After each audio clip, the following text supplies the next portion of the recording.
ಮೈಸೂರು ದಸರಾ ಆನೆಗಳು ತಂದಂತಹ ಆತಂಕ ನಿನ್ನೆ ರಾತ್ರಿ 2 ಆನೆಗಳು ಕಚ್ಚಾಡಿಕೊಂಡು ರೋಡ್ಗೆ ಬಂದ್ಬಿಟ್ಟಿವೆ. ಇದರಿಂದಾಗಿ ಎಲ್ಲರೂ ಕೂಡ ಚಲ್ಲಾಪಿಲ್ಲಿಯಾಗಿ ದಿಕ್ಕಾಪಾಲಾಗಿ ಓಡ್ಬಿಟ್ಟಿದ್ದಾರೆ. ಮೈಸೂರು ಅರಮನೆಯಲ್ಲಿ ದಸರಾ ಆನೆಗಳು ತಂದಂತಹ ಆತಂಕ.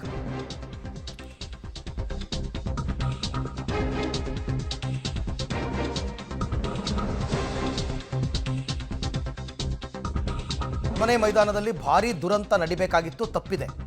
ಏನಾಯಿತು ಅಂದರೆ ಆಹಾರ ಸೇವನೆ ವೇಳೆ ಧನಂಜಯ್ ಮತ್ತು ಕಂಜನ್ ಅಂತಕ್ಕಂಥ ಆನೆಗಳು ಗುದ್ದಾಟ ಮಾಡಿಕೊಂಡಿವೆ. ಕೋಪಗೊಂಡು ಕಂಜನ್ ಮೇಲೆ ದಾಳಿ ಮಾಡಿದೆ ಧನಂಜಯ್ ಆನೆ ದಾಳಿಗೆ ಬೆದರಿದೆ ಕಂಜನ್. ಹೆದರಿ ಚಲ್ಲಾಪಿಲ್ಲಿಯಾಗಿ ಓಡಿದೆ. ಅಂದರೆ ಎಲ್ಲಿಂದ ಒಳಗಡೆಯಿಂದ ಅರಮನೆ ಗ್ರೌಂಡಿಂದ ಹೊರಗಡೆ ಬಂದು ಬ್ಯಾರಿಕೇಡ್ ತಳ್ಕೊಂಡು ಹೊರಗೆ ಬಂದ್ಬಿಟ್ಟಿತ್ತು.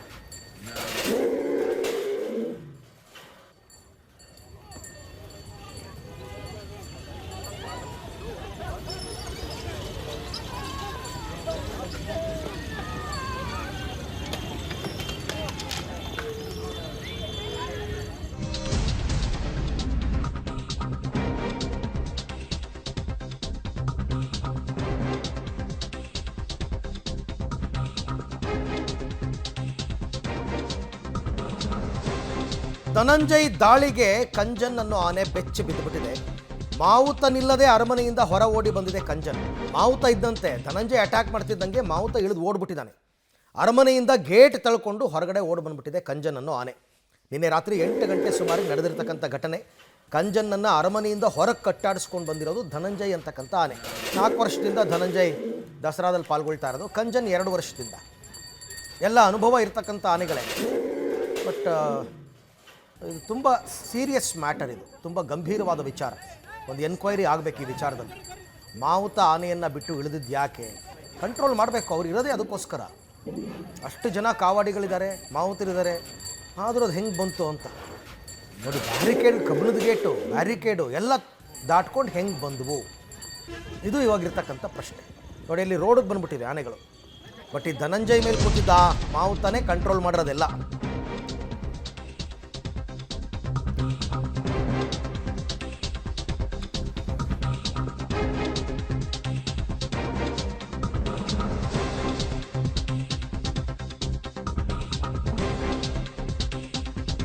ಕಿತ್ತಾಟದಿಂದ ಬೆದರಿ ಕಂಜನ್ ಆನೆ ಮಾವುತ ಬೆದರಿದ್ದಾನೆ ಅಂತ ಇಳಿದು ಬಿಟ್ಟಿದ್ದಾನೆ ಅವನು.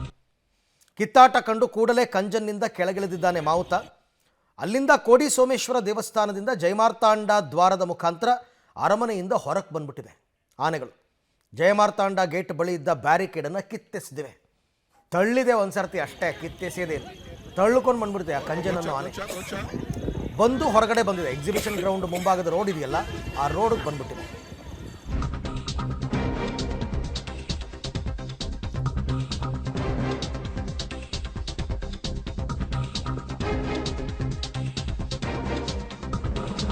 ಮೇಲಿದ್ದ ಅಂಗಡಿಗಳ ಮೇಲೆ ಆನೆ ದಾಳಿ ಮಾಡಿದೆ. ಬಟ್ ಏನೂ ಆಗಿಲ್ಲ, ಯಾರಿಗೂ ಏನು ಅದೃಷ್ಟವಶಾತ್. ಅರಮನೆ ಮುಂಭಾಗದ ಮುಖ್ಯ ರಸ್ತೆ ತನಕ ಧನಂಜಯ್ ಅಟ್ಟಾಡಿಸ್ಕೊಂಡು ಬಂದಿದೆ. ಈ ಆನೆಗಳ ಕಿತ್ತಾಟದಿಂದ ಚಲ್ಲಾಪಿಲ್ಲಿಯಾಗಿ ಓಡಿದಾರೆ ಪ್ರವಾಸಿಗರು ಮತ್ತು ವ್ಯಾಪಾರಸ್ಥರೆಲ್ಲ. ಅಲ್ಲಿ ಮಕ್ಕಳ ಆಟಿಕೆಗಳು, ಬಲೂನ್ ಎಲ್ಲ ಮಾರಾಟ ಮಾಡ್ಕೊಂಡು ನಿಂತಿರ್ತಾರೆ. ಅರಮನೆ ಮುಂಭಾಗ ಆತಂಕದ ವಾತಾವರಣ ಸೃಷ್ಟಿ ಮಾಡಿದೆ ಈ ದಸರಾ ಗಜಪಡೆ. ಬಟ್ ಡೇ ಟೈಮಲ್ಲಿ ಆಗಿದ್ದು, ಏನಾದ್ರು ಜನರ ಮೇಲೆ ಅಟ್ಯಾಕ್ ಮಾಡಿದ್ರೆ ಏನು ಗತಿ ಅನ್ನೋದು ಪ್ರಶ್ನೆ. ಈ ಬಗ್ಗೆ ಕೂಡ ಮತ್ತಷ್ಟು ಮಾಹಿತಿ ನನ್ನ ಕೊಲೀಗ್ KP ನಾಗರಾಜ್ ಅವರಿಂದ ಪಡ್ಕೊಳ್ಳೋಣ. KP, ನಿಜಕ್ಕೂ ಕೂಡ ಇದು ಅಪರೂಪದ ಘಟನೆ, ನಡಿಬಾರ್ದಾಗಿತ್ತು, ಬಹಳ ಗಂಭೀರವಾದ ವಿಚಾರ. ಇದರಲ್ಲಿ ಯಾರ ವೈಫಲ್ಯ ಮತ್ತು ಪ್ರಮುಖವಾಗಿ ಕಾಡ್ತಕ್ಕಂಥ ಪ್ರಶ್ನೆ ಏನು? ಅರವಿಂದ್, ಅದಕ್ಕಿಂತ ಮುಂಚಿತವಾಗೂ ನಿನ್ನೆ ಏನು ಈಗ ವಿಡಿಯೋ ಪ್ರಸಾರ ಆಗ್ತದೆ, ಆ ವಿಡಿಯೋನ ತೆಗೆದಂಥವರು ಜೊತೆಗೆ ಆ ಇಡೀ ಘಟನೆಯ ಪ್ರತ್ಯಕ್ಷದರ್ಶಿ ಈಗ ನಮ್ಮ ಜೊತೆಯಲ್ಲಿದ್ದಾರೆ. ಅವರೇ ನಿನ್ನೆ ಈಗೇನು ಪ್ರಸಾರ ಆಗ್ತಿದೆ ವಿಡಿಯೋ, ಆ ವಿಡಿಯೋ ತೆಗೆದಂಥ ವ್ಯಕ್ತಿ ಇವರು. ಅವರು ಕೂಡ ಇವರು ಮೈಸೂರು ಗೈಡ್ ಆಗಿದ್ದು ಅಂತ. ತಮ್ಮ ಹೆಸರು ಸರ್? ಯೋಗೀಶ್ ಅಂತ ಸರ್. ನೀವೇನು ಇಲ್ಲಿ ಗೈಡ್ ಮಾರ್ಗದರ್ಶಿ ಆಗಿದ್ದೀನಿ ಸರ್. ನಿನ್ನೆ ಎಷ್ಟೊತ್ತಿಗೆ ಇದು ಹೆಂಗಾಯ್ತು? ಸುಮಾರು 7:15ಗೆ. 7:15ಗೆ ಅಲ್ಲಿಂದ ಓಡ್ಬತ್ತು. ಒಂದು ಆನೆ ಇಲ್ಲಿ ಸಮಾಧಾನ ಆಯಿತು. ತಿರ್ಗಾ ಅಲ್ಲಿ ಇದು ಗುಂಚಿ ಇದೆಯಲ್ಲ, ಅಲ್ಲಿ ಸಮಾಧಾನ ಮಾಡಿ ತಿರ್ಗಾ ರಿಟರ್ನ್ ತಗೊಂಡೋದ್ರು. ಇಲ್ಲಿ ಜನ ಇರಲಿಲ್ವಾ? ಜನ ಇದ್ರು ಆಲ್ರೆಡಿ. ಅದು ಬರೋದು ನೋಡ್ಬಿಟ್ಟು ಎಲ್ಲ ಆ ಕಡೆ ಈ ಕಡೆ ಚಿಲಾಪಿಲ್ಲಿ ಆದ್ರು ಸರ್. ನೀವು ಯಾವ ಭಾಗದಲ್ಲಿದ್ರಿ? ನಾನು ಈ ಭಾಗದಲ್ಲಿದ್ದೆ. ಈ ಕಡೆ ಭಾಗದಲ್ಲಿ ನಿಂತಿದೆ. ವಿಡಿಯೋ ತೆಗೆದಿರೋದು ನೀವೇ ಅಲ್ವಾ? ಹಾಂ ಸರ್. ಅಂದ್ರೆ ಜನ ಗಾಬರಿಯಾಗಿ ಓಡ್ಬಿಟ್ರ? ತುಂಬಾ ಜನ ಇಲ್ಲ, ಗಾಬರಿ ಏನು ಅಂತ ಜನ ಏನೂ ಇಲ್ಲ. ಗಾಬರಿಯಾಗಿ ಆನೆ ಬರೋದು ನೋಡ್ಬಿಟ್ಟು ಎಲ್ಲ ಆ ಕಡೆ ಈ ಕಡೆ ಓಡ್ಬಿಟ್ರು ಸರ್. ಓಕೆ, ನಮಗೆ ಸರಿಯಾಗಿ ಧ್ವನಿ ಕೇಳ್ತಾ ಇಲ್ಲ. ಒಟ್ಟಾರೆ ಪಾಪ ಅದನ್ನು ತೆಗೆದಂಥವ್ರು 7:45 ಅವ್ರು ಹೇಳ್ತಾ ಇದ್ದಾರೆ ಟೈಮಿಂಗ್. ಜನ ತುಂಬ ಇರಲಿಲ್ಲ ಆ್ಯಕ್ಚುಲಿ. ಒಂದು ಸರ್ತಿ ಅರಮನೆ ಲೈಟೆಲ್ಲ ಆಫ್ ಆದರೆ ನೋಡಿ, ಅರಮನೆ ಲೈಟೆಲ್ಲ ಆಫ್ ಆಗಿದೆ. ಆಫ್ ಆಗಿಬಿಟ್ರೆ ಆಮೇಲೆ ಜನ ಎಲ್ಲ ಹೊರಟೋಗ್ತಾರೆ, ಪ್ರವಾಸಿಗರು ಅವರು ಇವರೆಲ್ಲ ಆ ಕಡೆ ಈ ಕಡೆ ಹೊರಟೋಗ್ಬಿಡ್ತಾರೆ. ಸೊ ಹಾಗಾಗಿ ತುಂಬ ಜನ ಇರಲಿಲ್ಲ, ಕ್ರೌಡು. ಮತ್ತು ಇದು ಕಾಡು ಪ್ರಾಣಿಗಳು ಯಾವಾಗ ಯಾವ ರೀತಿ ಬಿಹೇವ್ ಮಾಡುತ್ತೆ ಅಂತ ಹೇಳೋಕ್ಕಾಗಲ್ಲ. ಸೊ ಅದು ಸಮಸ್ಯೆ.